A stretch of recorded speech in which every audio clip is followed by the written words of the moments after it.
ఆంధ్రప్రదేశ్ రాష్ట్ర ప్రభుత్వ ఉద్యోగులకు పెన్షనర్లకు 18 నెలల డిఏ/డిఆర్ బకాయిల చెల్లింపులపై తాజా సమాచారం. మొదటి విడత సెప్టెంబర్ 2023, రెండో విడత డిసెంబర్ 2023, మూడో విడత మార్చి 2024. అంటే మొదటి 2 విడతలకు సంబంధించి షెడ్యూల్ జారీ చేసినప్పటికీ చెల్లింపులు జరగలేదు. ఇక మూడో విడత బకాయిలు అయితే వచ్చే నెలలో చేస్తారు అన్నట్టుగా అప్పట్లో షెడ్యూల్ ఇచ్చారు. అయితే ఈ 3 విడతల్లో సమాన వాయిదాల్లో 2022 జనవరి డిఏ/డిఆర్ బకాయిలకి సంబంధించి చెల్లించాలి, కానీ చెల్లించలేదు. 2022 జూలై డిఏ 14 లేదా 15 నెలల బకాయిలుగా ప్రభుత్వ ఉద్యోగులకు జమ అవుతాయి.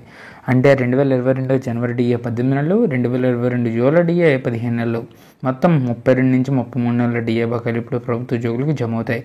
ఇక పిఆర్సీ బకాయిలకి సంబంధించి 2024 నుంచి 2027 వరకు ఈ విధంగా చెల్లింపులు చేస్తామని చెప్పడం జరిగింది. సో అయితే పెన్షన్ల పిఆర్సీ ఏరియాస్ సంబంధించి 106 జీవో ప్రకారంగా 1/1/2023 నుంచి పెన్షన్తో కలిపి 4 సమాన వాయిదాల్లో చెల్లింపులు చేయాలని చెప్పేసి జీవో జారీ చేయడం జరిగింది. కానీ ఇప్పటి వరకు ఇంకా పెండింగ్లో ఉన్న బిల్లులే ఉన్నాయి. పెన్షన్ల పెండింగ్ బిల్లులకు జీవో ఇచ్చినప్పటికీ ఇంకా అమలు అవ్వలేదని చెప్పేసి పెన్షనర్లు బాధపడుతున్నారు.